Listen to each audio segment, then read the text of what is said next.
Hey, what's up, everyone? Mac Yeller here. Dr. Mac Yeller. I'm out in San Diego. I am the co-founder of Covalent Careers and the founder of New Grad Optometry. We're here at Vision Expo, a wonderful place for this talk on how to expand your career beyond patient care. This is, I think, my favorite talk because it's what I've done for the last 8 years or so and is near and dear to me. So we're going to just spill it all. Let's go ahead and introduce everyone, and at the same time I think that we're doing the introductions, I want each individual to tell a little bit about their side hustle or their full hustle now and what that's like. What are they doing? So you guys have an idea of where their expertise is and what they bring to the table. So with that being said, Will Toe, let's take it away. So my name is Will Toe. I'm over in the San Jose, California area. I spend the majority of my time actually traveling around the country, working with students, working with new graduates, and basically helping them transition from being student to doctor, helping them go through a lot of different opportunities, trying to figure out what works for them and their lifestyles and their careers. And I do see patients, 1 or 2 days a week, but I really do enjoy doing things outside of the exam room and really helping out the profession as a whole. Got it. All right, cool. Take it away. My name is Dr. Ariane Fartash. You guys can call me Ari. I'm the Glam Optometrist. I have an Instagram of over 16,000 followers. And on the Instagram, it's everything about eyes, eyewear, and eye fashion. And I really love inspiring people and educating the general masses about optometry. Hi, guys. My name is Dr. Corey Hakkanen. I have worked in corporate optometry for several years. I transitioned into regional operations from being a clinical doctor all the time. And I recently just completed my MBA, and currently I do consulting full-time within the industry. I'm Dr. Aaron Leck, and my side hustle are my 5 kids. Yeah. I know I don't look like I have 5 kids. They go down from 14 to 2, so everything that I've done from a professional standpoint, the things that I've done in practice and the things that I do in industry, I guess for me has to center around starting with them and what gives me the freedom and ability to be with them. So I do practice a couple days a week. I've got a 4-doctor group practice just outside of Sacramento, California.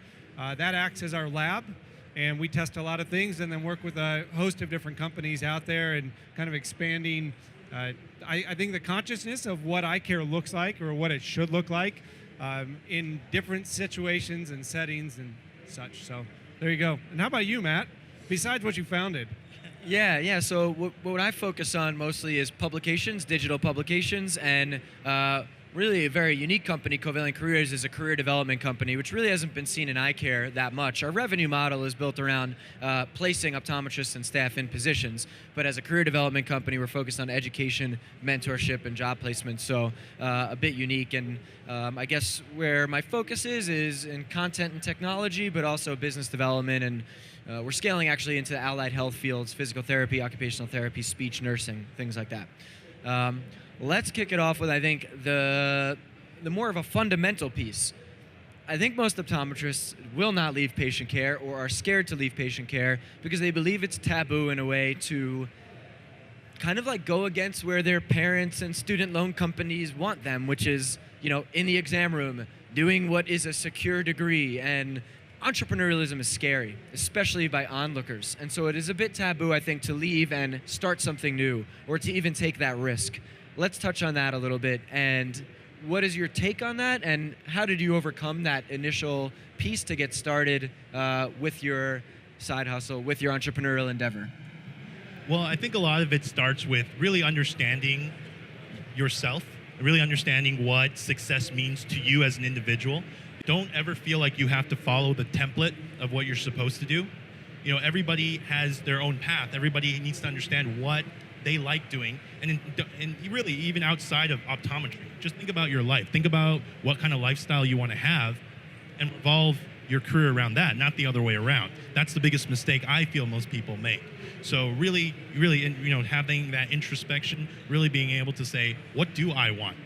What do I want to do with my time? And if it is if that is, I do like seeing patients, I do want to spend 40 plus hours in the exam room, then that's great.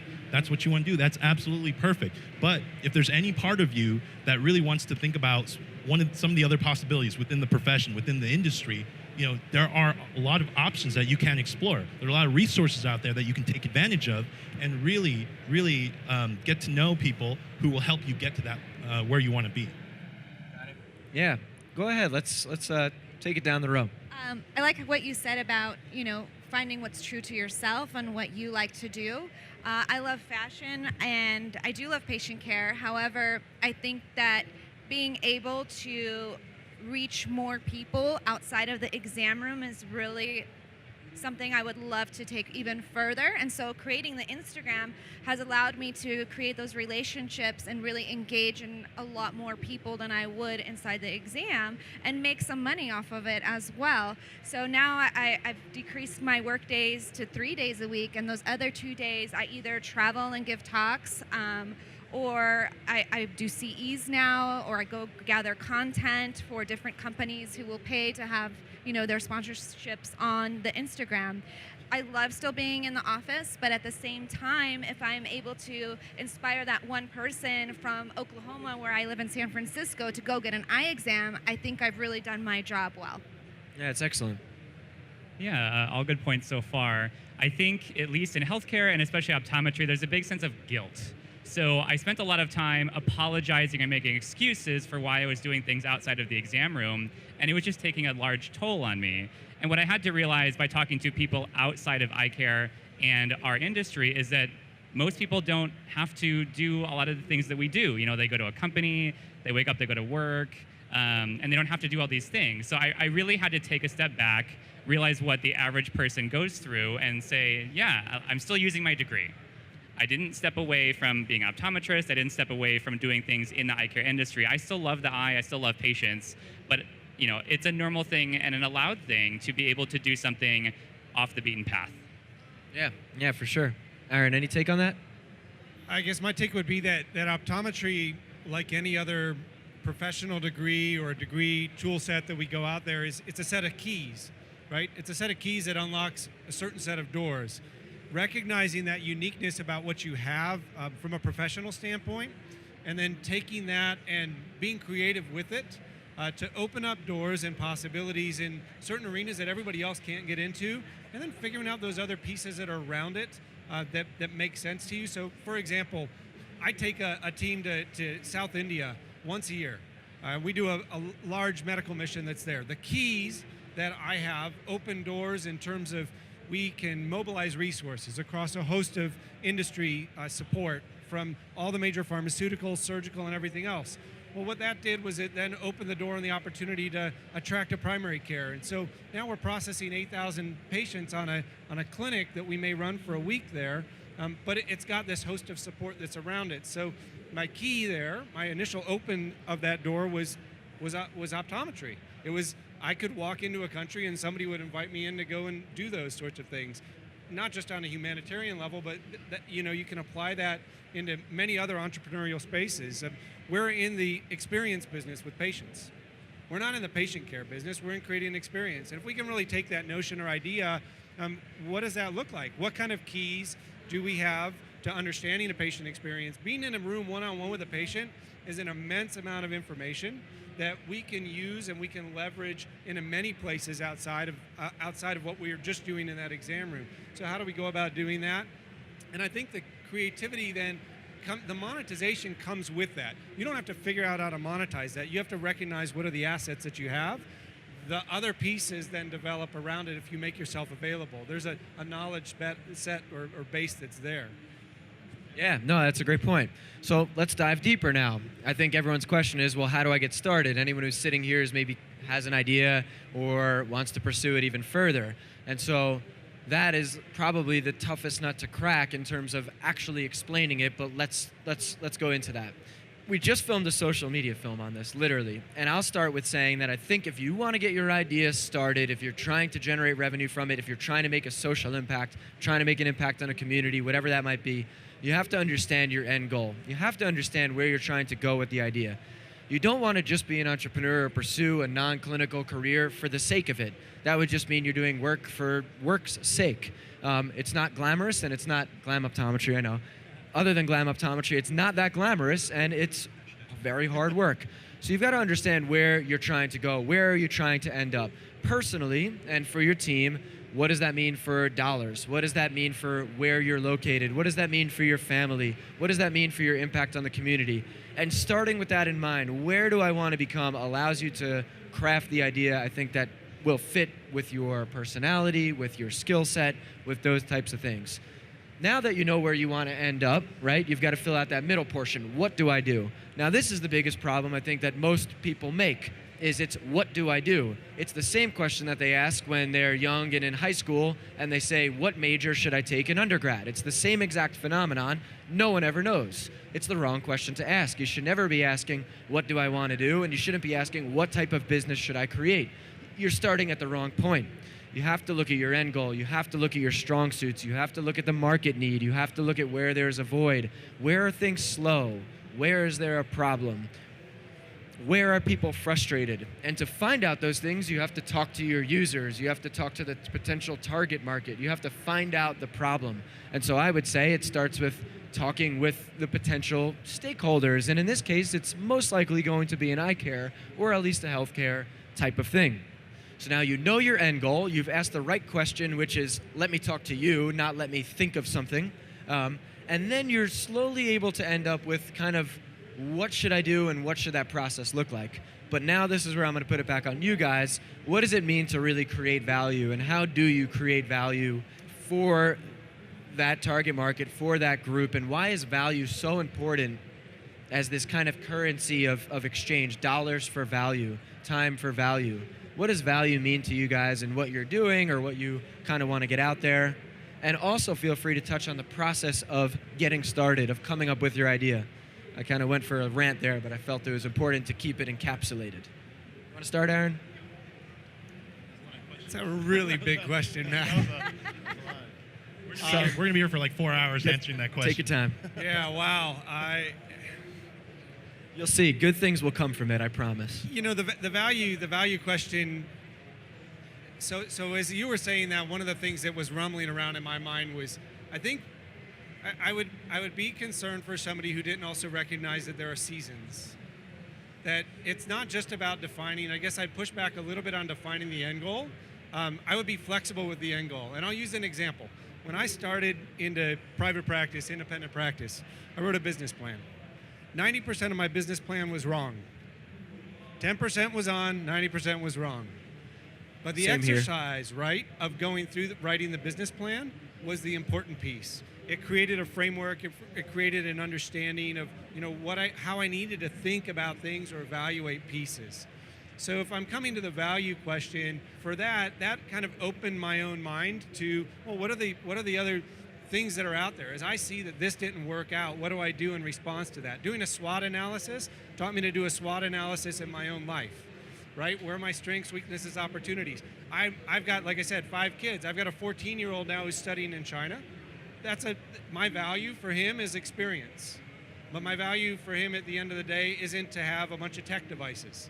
So I'm making that choice. So I guess in asking that question of value, for me it was, what do I want life to look like 10 years, 15 years, 20 years down the road? And then let that play back into to what value was for me. I don't know for you guys. Well, I'm going to answer the question and then turn it on its head a little bit. I think the biggest thing in kind of branching out is to identify skill sets that you don't have. We have a lot of skill sets already being in healthcare, but if you're looking to do, let's say, business development or product management or consulting, look at those job descriptions and pick out the couple bullet points that you have no idea what they mean, and you need to figure out how to learn those. And there's good online resources, there's good classes you can take in person, experiential learning, but you need to fill those in so that you have that value that differentiates you from other people. I would also be flexible with the end goal because it's about the journey. It's things change. And so over time, one of the most sage pieces of advice that I heard was that most jobs last longer than you think they will, but no job lasts forever. So we're not really in the same stage anymore where you join a company and you're there for 40 years, you get a pension. We're just not there. And so what you have to realize too is that you'll take a job with a private practice elsewhere, and you're not going to be there forever. So if it's not the best fit, that's okay. And you have to allow yourself to take what you like and get rid of what you don't. I like that.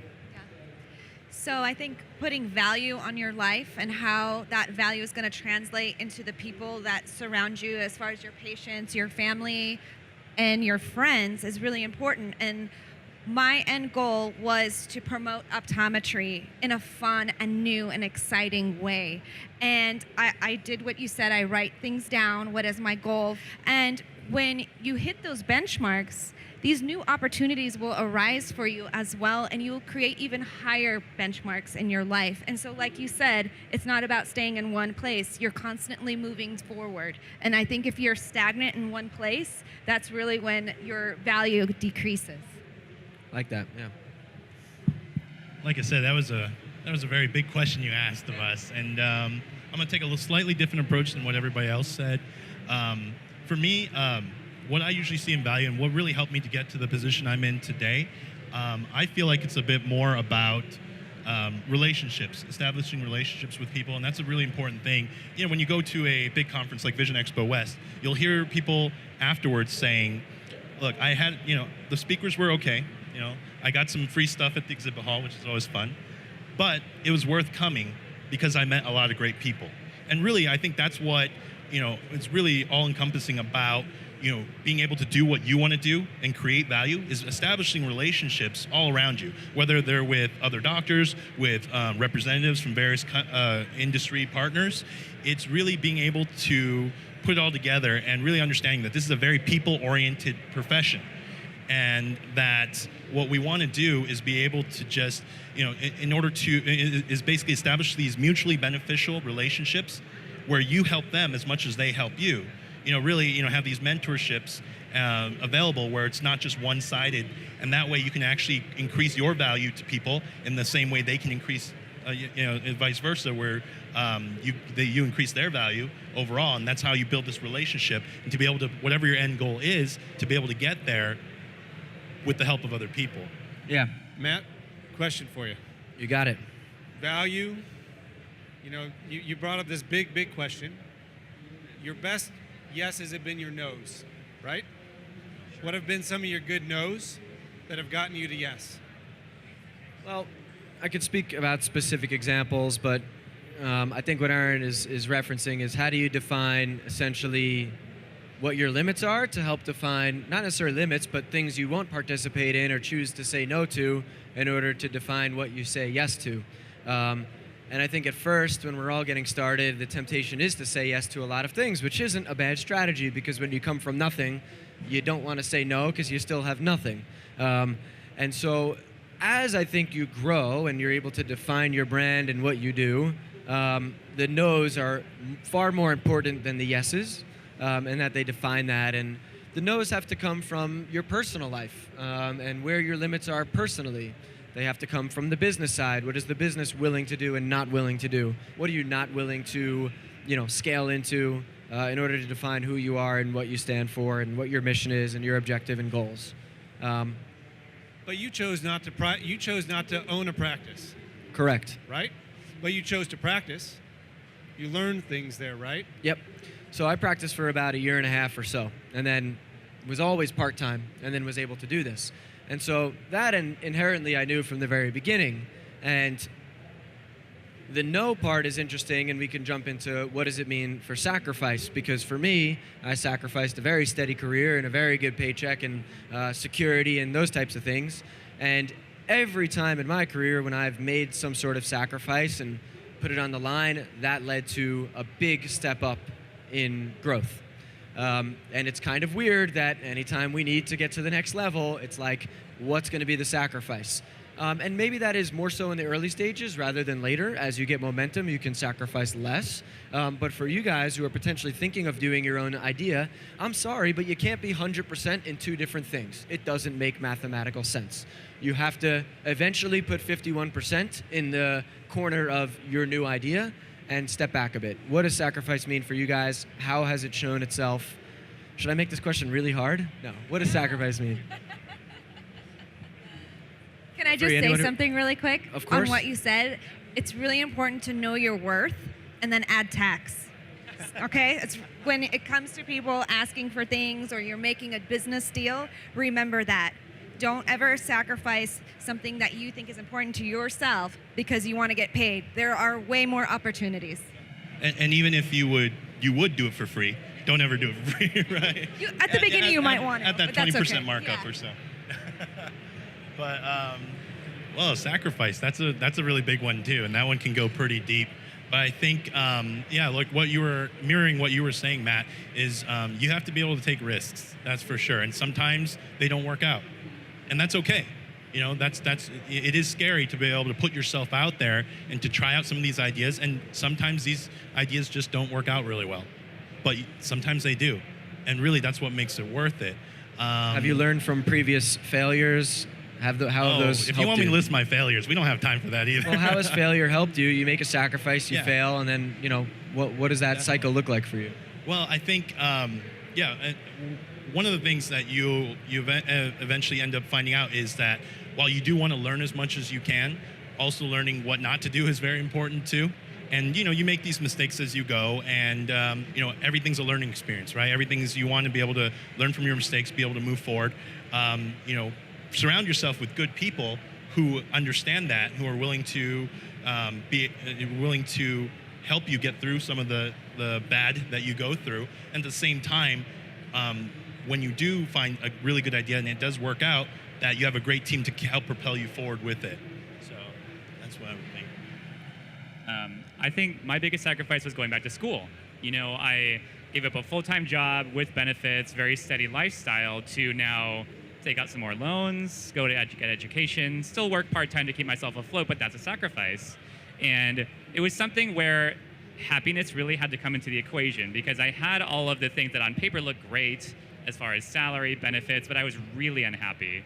And so when I took a step back and realized what I wanted, it's a sacrifice to give those things up, but I was gaining so much more in terms of life balance and happiness.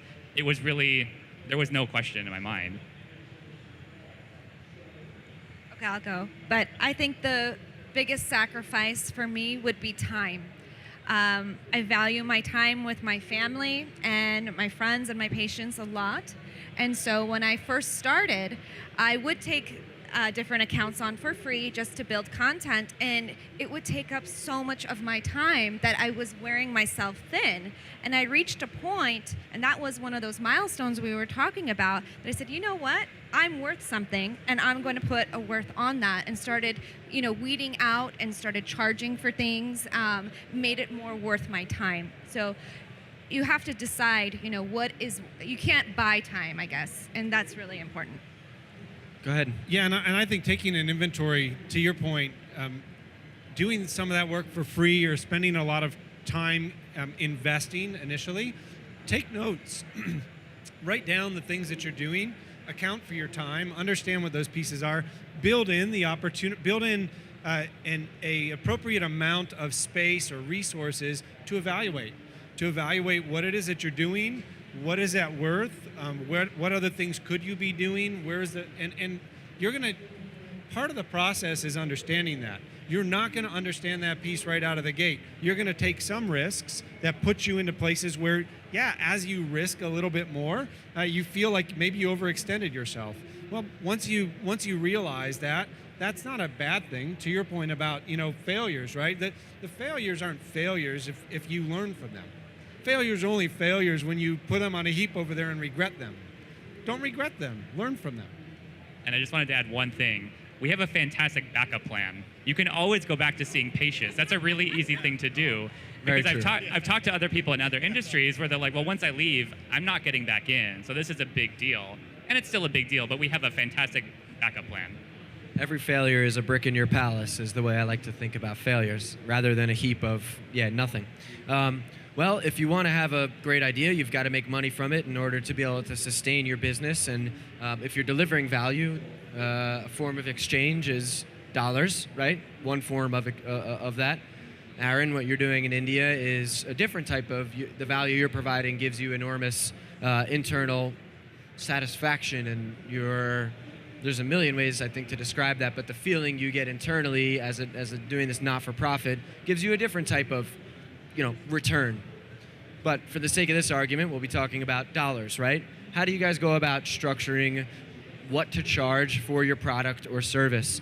And I think we need to get hyper specific based on what you're selling, but from a mentality standpoint, I could touch on what we've done, but how do you go about even thinking about that to charge what you're worth, to charge what your value is? I think it depends on what you make, whether that's a product or a service. Your product's going to have hard cost with it. Those are a lot easier to assess. What are the hard costs? What are my production costs? How am I going to go about, building this? You can look at that, and that's an easy figure to obtain. As you go through some of these elements and exercises, though, in a service-based industry, ascertaining what that cost is really a lot more related to time, right? And so as you calculate what your time is worth, you've got to recognize that's a sliding scale, and it's really dependent on what it is that you're applying yourself to as well. But when you build even a proposal for somebody that you may or may not choose to work with, a company, a service provider, whatever it might be, you've got to understand what that cost is on your time, and that could be cost pulling you out of the exam room. It could be cost that's associated with building long-term value in a practice. Let's say I was in independent practice and I'm building a nest egg, so to speak, a small one, in the value of the practice and in terms of what my income can be on a daily basis. I have to look at both of those pieces as part of the equation. If I'm not paying attention to those two pieces, I can't build a very good back-end value proposition. I might propose $150 an hour to do consulting services when I'm actually giving up all of the growth opportunities that I could have been investing in my own practice. And that may have added another delta of $50 or $100 an hour. So my real cost was $250. I need to build those pieces in. And then I would take it a step further, Matt, because we've gone through this exercise and talking about things. How do you communicate that value? And not just how do you calculate it, but how do you guys end up communicating that value to the people or group or entity you're going to work with? Yeah, that's a good question back. I'll take it, and then you guys can take it as well. Understanding what you can charge is sometimes simple and sometimes difficult. If you're brand new with a new product, a new service, you've got no one to do reconnaissance work on. If you're charging for something that already exists, start by calling those people and asking them what they charge, or finding a media kit, or just asking in your network. Find out what the benchmark is at, right? And then understand, based on what they're charging, where are you different, where is your value, where are you lacking, and then charge appropriately. All at the same time, you have to consider opportunity costs. What would you have made that year if you pursued what you were already doing? If you're doing nothing, then you're going to be doing good by picking up this side hustle. Okay, so if you don't have reconnaissance work to do, and you're starting something from complete scratch, well, you could still look to other industries, I'd say, to get hints as to what was similar about them. Was it a service? Was it a product? Those types of things.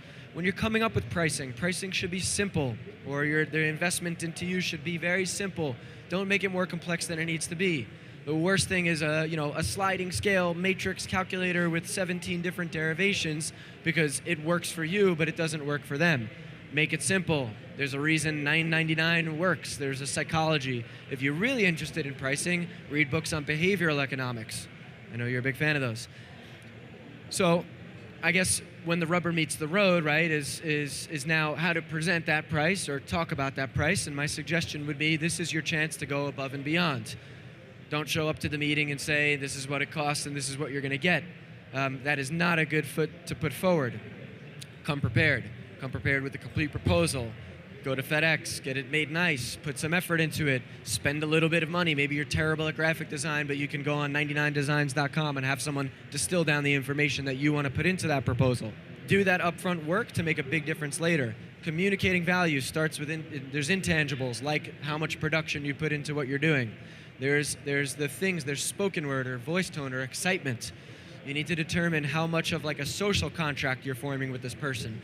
How much honesty is there? How much, how much do you want them to see your blood, sweat, and tears and say, wow, I really want to invest in this person. They're a one-man show. I'm their only client, and I love that. Or it's a one-man show, and I'm their only client, and that's not who we're trying to get involved with. In the latter situation, you want to make yourself seem larger than life.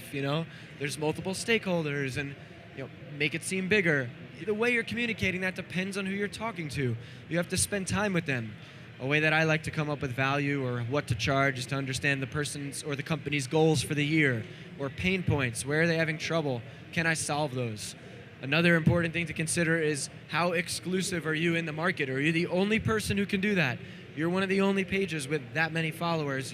There's nowhere else to turn. You also can look at other markets and what's going on in other markets. Where is money leaving certain places because it's not the cool thing anymore and it's going into other places? So there's a lot of different things you can do, and you can do all of this kind of in an Excel spreadsheet or part of it, but there's always going to be an intangible, which it's hard to judge what is the price of exclusivity. It's hard to judge how dedicated are they to me because of my attitude in the project. Those things are intangibles, and personally, I like transparent communication, being very honest about things. I just feel like it cuts through the BS and gets to the point. What do you guys feel about, just dovetail, any ideas that help you come up with what to charge? I think the big thing for me, I love what you were saying about opportunity cost, because that's a huge factor in determining how much your time is worth and what your value is. But one of the big things that I find working with a lot of people is really you don't want to be negotiating with yourself. That's a big thing. If you know how much your time is worth, if you know how much your knowledge is worth, then that's how much it's worth. It can be a little bit scary sometimes to be able to say, this is how much I'm worth per hour if you want my advice, if you want my input. But like I said, if that's how much it is, then that's how much it is. Do not negotiate that down because you think, well, I'm too new at this. I don't know about this idea. Maybe I should scale that down a little bit just to make getting to that yes a little bit easier. No, it's absolutely understanding what you are worth is huge. That's how much it's going to be. And if you need to justify how you got to that number, then that's great. But never ever negotiate with yourself down just because you don't know if you can, if that's what it should be. So. I agree with you. So it was a lot of trial and error for me when I first started charging for posts, because like you said, nobody in our industry is doing this. So I went online and I found a lot of bloggers' contracts, and I kind of went from there. And we were talking about failures. It wasn't necessarily a failure, but I overcharged a lot of people and they weren't biting. And so then I kind of found a good medium of where people would accept it for what I was going to bring to them at this point in time. Of course, the more followers you get, the more exposure you have, the more you're going to charge for your service. A closed mouth does not get fed. So if they're going to say no, okay, you go on to the next one. But again, it was trial and error for me and feeling out the waters about what people were willing to pay for my type of service. And I'm one who loves to devil in the details. So I love doing 150% of the research before I make decisions. I do think there's a lot to be said for gut decisions being invaluable too. But there's a lot of really good online resources where you can find comparative salaries, hourly wages. So I'd look at those. And I would say also keep in mind that we are healthcare. So if it's, let's say, a consulting job in another industry, the fact that we have a doctorate degree in healthcare automatically raises that. So don't undervalue yourself based on that data. Aaron, you want to add to that? You understand more complex deals and the complexities of some of those things. So say like someone is more advanced in this type of, it's not a simple one line item, anything to touch on with that. That could go a long way. So I don't know if you want to open that. Yeah, I mean, that might get into a can of worms. My concern with getting too complex is it doesn't get somebody to start, right? And what we're talking about here is how do you get going in this? And so I would go back to just highlighting a few things that people have said. Go out there and try it. Expand your mind and do some of those new things. Get into that. Learn, take a lot of notes. When you're communicating value, you have to, I guess the one pearl I would give, or maybe it's not a pearl, understand your audience. Understanding of them just as much as you understand yourself, or attempting to understand them, is going to really be important in terms of making an effective pitch at the end of the day, and a connection to the relationship, piece that you were talking about a little bit earlier. This is you're forming relationships. I guess one of the things that I've found that's made me most successful, and Matt knows me, and I'm in a ton of different spheres, not just one, and I enjoy that space. Not everybody enjoys that space. Some people want to get and are really good at getting good at one thing. I enjoy connecting a bunch of resources. Well, that's valuable. I don't always necessarily communicate in a dollars and cents, but it might be brokering one relationship to benefit another relationship, and I know because I've done well by both those relationships that I have, that I'm going to do well with it too, right? I think those things come into the analysis, and understanding who you're connecting or how these overlaps happen is important as well. Yeah, a thought popped into mind, and it's kind of like, what is the biggest fallacy from that prevent people from starting? And the idea I had is now slipping my mind. What do you think is a reason people don't start? They just, deer in the headlights, they got the idea or whatever it might be, and they just don't begin. Why don't they begin? How do we get them to start? I think that what happens is, you spend 4 years in optometry school, you may or may not do residency, but what happens is at the end of all that, you become really good at treating the eye. You are an expert at that. So when you're in the exam room, you're in control. You know everything you need to know to take care of whatever's in front of you. So to be able to step away from that, to be able to get away from that safe space that is your exam room, that's hard. It's really hard because you're just so good at it, and you know you can do it. You can see however many patients and take care of all of their needs.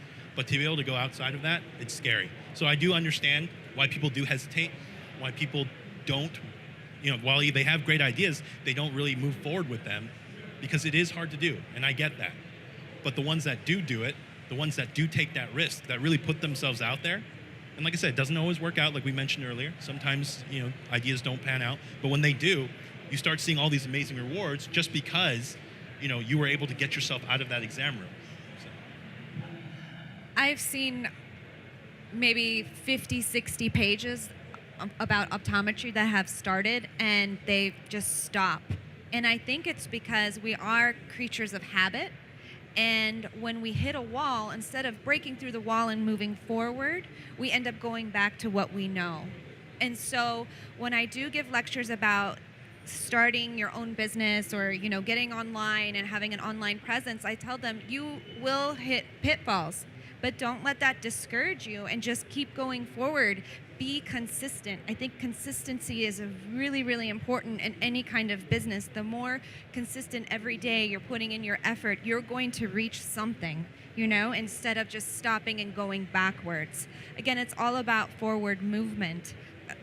And another thing is fear. People are scared. Oh no, I hit a wall. I'm not going to be able to afford my student loans or pay my mortgage. I'm going back into the office and prescribing and seeing my patients. So that's another big thing that stops people from starting and continuing on. So I would say don't be fearful and also break down the walls.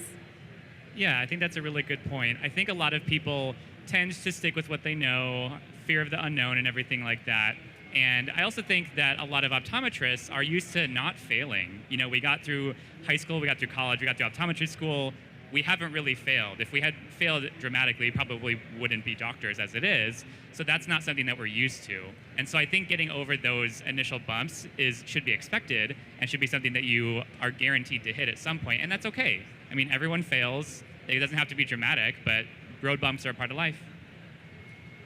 I'd say the biggest documented fallacy of I would argue that this is the only thing that really matters and is the number one thing at the top, and it's been very well documented, and it's about creating a minimum viable product. 9 times out of 10, the people who call me or ask for how to get started with Eyecare ideas, they wait for it to be perfect. They don't want to launch something that's rough around the edges, that isn't pretty, that doesn't look good, that hasn't been proven, and I'm sorry, you're just never going to get started. You have to put it out there. Just put it out there and start with a couple people. No one cares. It's not going to make the headlines of Vision Monday or New Grad Optometry. Just get it out. Start getting feedback immediately. Start with your close group of friends. Start with your family. Get honest feedback. Sometimes that's not the best feedback. You want to get real user feedback in a real kind of, true way to get user feedback. But you've got to put it out there. And so many people I talk to, they want it to be perfect. They want it to look nice. They got to make sure the pricing strategy is right. And they never launch. And I tell them, read The Lean Startup by Eric Ries. Talks about creating a minimum viable product, a rough around the edges product that you release and you iterate on over time. And if you think you're going to nail it first shot, unless you're Tiger Woods and we're talking about golf, you're not. And so, you've got to just put something out there and iterate as you go. And then from there, your lessons will come and your failures will certainly come, and you'll certainly learn from them. Any personal experiences about just throwing your ideas out there and what happened? Well, I think that your ideas. I think there's a physiological component to this, and the physiological component is that when you put yourself in a place where you're out of your comfort zone, adrenaline goes up. When adrenaline goes up, you think more clearly. You operate because you're hungry.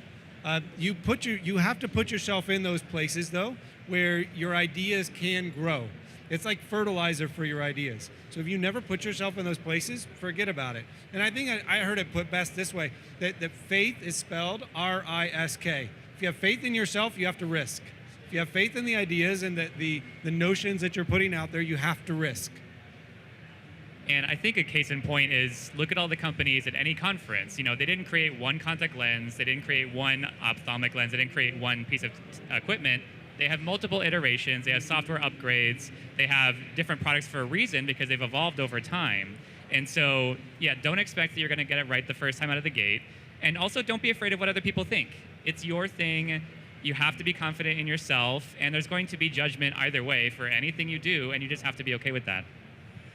I agree. Be very comfortable about what you do. You're going to get people saying negative things. Do what feels right for you. I have the advantage of asking my followers for help on things. If something, hey, do you guys like this? Do you not like this? It kind of guides me on where to go. I have a story. A couple weeks ago, I did my first talk at an optometry school about how to increase revenue with Instagram. And when I got into the room, there was about 100 students, and I was expecting 40. So I'm like, oh my gosh. Before I got there, though, I was like, is anyone even going to come? Does anybody want to hear what I have to say? And it was that fear in the back of my mind. And it turned out it was the largest turnout they have ever had, and the first time that faculty had even come in. So when you second guess yourself, you're going to miss out on opportunities that will keep you going and make you happy and validate all your hard work. So just keep going. Like I mentioned before, I do think that a lot. Really, the main thing that people, the main obstacle they feel that they have is that they just don't know how to put themselves out there. I mean, like I said, we all have great ideas. We all have these different perspectives. The way I like to think of things is, there's not 7 billion people in the world. There's 7 billion perspectives of how the world is. Right, so we all grow up in different ways. We all have these great ideas, but it's like, how do I? What you mentioned before. How do I? What's that first thing? How do I get that first push? Because I can talk about ideas all day, and talk, but at some point, something needs to happen, right? And I would just say that a lot of questions that I feel I get when people do ask me, so wow, especially for somebody who just graduated, how are you able to do this? This doesn't really make sense. Usually for people in your position, we see a lot more gray hairs, a lot more experience, a lot bigger resume. Like, how are you able to do this? And for me, like I mentioned a little bit before, it's all about establishing those relationships, right? You are going to get a lot of no's. So there are a lot of people that I've known in industry for many years, and I do share their ideas, and it's like, I don't know. It's maybe, maybe not, but all it takes is that one yes, right? You're going to get a lot of no's before you get that one yes, but when you get that one yes, then you start running with that momentum, and then you're going to get that second yes, and the third yes, and it just keeps going and going and going. So I understand it's really hard initially, right? And especially, like I said, if you are younger, if you are a new grad, it is hard to really think that you have something of value, but all you have to do is put yourself out there, and like I said, eventually somebody will say yes. And then when they say yes, it just keeps going and going. And you have to keep riding that as long as you can and really just take that momentum and just go with it. Because there's so much that you can do, so much that you are able to do. And it's really all up to you. And really, it doesn't matter what you think other people think you are. You know what you are, and just go with it. Yeah, there's a compounding factor to that. And what you're describing is well documented in a book called Crossing the Chasm. And it's a bit about marketing and a bit about product market fit, but it outlines the stages to growing your business and the early adopter stage and onwards. But there's a point where you've got to start with just one win, and then that has a compounding factor, and that one win tells another person. Now you've got two. Now you got two people who could tell more, and then you've got this growth factor to it. And so those are people who are your early adopters, and then they promote you, and they're willing to kind of put their neck on the line and said, my experience was great, offered value, I think you should do it too.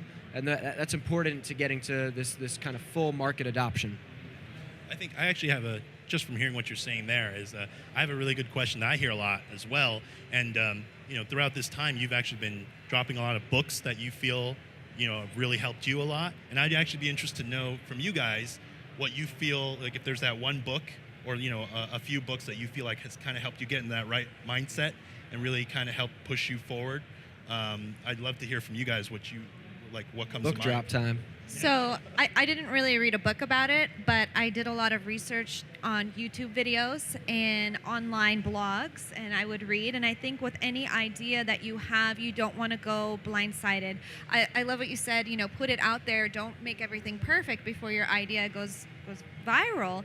Instead, do a lot of back research and make sure you know what you're saying and you're doing before you actually put it out there, so you look like you're prepared for this. So a lot of reading, and when people ask me, hey, how did you learn this or that? I said, well, I went online and I YouTubed it and I researched, and I suggest you do the same thing. I like that. I'll answer both of those questions. The first, I would say that one question that I had and still have is, there's a lot of people that you want to meet that might be your idols, your heroes. How do you meet them? Because a lot of this talk has been based around you having your own idea or your own startup when somebody might just want to join another company, and that's totally fine. So to meet those people, put yourselves in situations to do it. Go to conferences. If they're giving a talk, go to their talk. Talk to them after they speak. Tell them that you liked it. It's not that difficult. LinkedIn with them if you can. Send them a message. You probably won't get a response a lot of the time, but you'll get a few. And they, like Will said, you have to kiss 1,000 frogs. And as far as books I've read, I've really enjoyed Emotional Intelligence 2.0. They have really linked how one's emotional intelligence or how you interrelate with other people is a lot more correspondent to your success than academic or crystalline intelligence. And I think that's very true just in relating with others. Real quick, also, getting feedback from other people who watch you or see what you're doing, I think that's really valuable as well. And Very taking true. that feedback, with a grain of salt. Sure. I think you bring up a really interesting point about books. Now, the books that I would tell you right now that I'm learning most from is Goodnight Moon and Belly Button Beach. Being able to spend time laying on the floor with my almost 2-year-old or my 7-year-old and having him read this to his 2-year-old, that brings him back to a center, right? It lets me know the reasons why I'm doing the things that I'm doing. And it might not be a business pearl, but it is fuel in the tank. I think finding those things that are in your day-to-day life that are fuel in the tank to do the other things that you're doing, those books become important. So I know that wasn't the answer you were looking for. That's exactly what I'm looking for. Okay, there you go. How about you? Yeah, I'd say top books. Number one book is Think and Grow Rich by Napoleon Hill. If you don't want to read that one, read As a Man Thinketh by James Allen. I think if you don't understand the concepts that are described in those, you're going to have to learn them the hard way in one way or another, and oftentimes that lesson will be learned when you're all done and you've got no more gas in your tank at the end of your life. And there are books on what it means to create. What is the law of attraction and how what you focus on expands to your reality, and potentially that really being the only thing that really is your creation, what you think, what you focus on. Those are critical for running a great business. Cool. So we have to wrap it up soon, so we could just do kind of like top tips and things that you feel. I mean, we could talk so much about this. It was a little bit scattered all over, which is good, rather than the exact steps to doing this, which really needs a few hours or a workshop type of format. So let's keep it scattered. I mean, what are your kind of top things that you often give advice on, things that you feel that you can speak on well around this topic of getting started outside of patient care? I'll use your guys to come up with mine. Well, I want to echo something I said earlier, which is a huge thing for me, which is really understanding that you don't have to follow a template of what you're supposed to do. That's a huge thing. This is a profession which has the flexibility to be able to do what you want to do. So really understanding that just because a lot of other people around you are doing things one way in optometry doesn't mean that you have to do that too. So if you have something you want to try out, so you have some great ideas that you want to spread around, do it. And then on that note, also I really want you to really understand that, with the profession we're at, we're a relatively small profession in healthcare overall. I mean, we have about 40,000 optometrists. When you consider how big dental is, medical, nursing, things like that, we're very, very small. So, the way things work is we actually have to work together, and we have to get to know each other. And so, 100% of your patients are people. 100% of your staff are people. So if you don't understand people, you don't understand optometry. So really, fundamentally, it is a people-oriented profession, and it is a people-oriented industry. Anything you do, it's going to involve people, and building those relationships are key. Even if it's, not necessarily in a way that, I want to build this relationship so I can get something out of it. That's not how you want to approach it, because people can tell. You can tell when somebody's trying to sell something to you or trying to get something out of you, and it's not really a real relationship. So you want to be able to really identify, how you can, surround yourself with great people and just really connect with them in a way that it's mutually beneficial, and that you can help them as much as they can help you whenever it is. Let's keep your guys rapid fire. They're pointing to their watch for me. Oh, okay. I would say press the start button right away and keep moving and break down the walls. And that last thing that I said last time was know your worth and then add tax. Very important, and keep it positive and nice. I would say keep learning. I mean, it doesn't have to be learning about OCT all the time. It doesn't have to be CE. Look up how Google works. Look up how something you're interested in works. Just keep your mind fresh, and that'll spark new ideas. Get to know great people. Let them get to know you. Be transparent with them. Be real. You'll learn a lot because they'll be transparent with you. And I think that'll foster all of those pieces, and you'll see where those relationships take you. I'd say if you're getting started and maybe not sure how to get started, a common piece I see, or a common element I see, is because you think you have this idea and because it is entrepreneurial or it is different, that there's a sense of entitlement. If you're going to start something new, get ready to hustle. Get ready to work 7 days a week. Get ready to work very long days. I know that's not always the case, and I know that's not for everyone, but and that's okay. But I think that if you're ready to hustle and you're ready to literally work harder and longer than everyone else, and you're able to take that sacrifice for a short time to reap rewards later, and you want to rationalize it to yourself that way, then that's what you need to do. Oftentimes that hustle of creating and working really hard and learning and falling and getting bloody and picking yourself back up is probably one of the most enjoyable things you could do in your life, and there's only certain times that you can do it. So definitely get ready to be on your hustle. Listen to MF CEO podcast, listen to Gary Vaynerchuk. Those guys describe it super well, and they can distill it down a lot better than that, but it's a lot of fun to do that. It's a lot of fun to work hard, I think. There's a tremendous gratification, and you really can really bring value to a lot of other people that your product or service is for. So I'd say one more thing, Matt. Pursue wholeness. We have a lot of words out there about balance. I don't like the word balance. I think you got to pursue wholeness, because wholeness means that you might not have balance. There are going to be certain parts of your life that feel a little imbalanced, but they work really good as a part, as pieces of a whole. I love that. That's a good ending right there. I think we're doing a panel on, Patricia, is it dry eye next? So we're doing how to start a dry eye practice and build revenue in a dry eye practice. So please gather around. We're going to start soon. Thank you guys for hanging out, and we'll be doing more of these throughout the show. The signs display the times we're doing the different talks, so please come to the next ones. Thanks, everyone, for your time. Thanks, guys. Thanks, Matt. Thank you.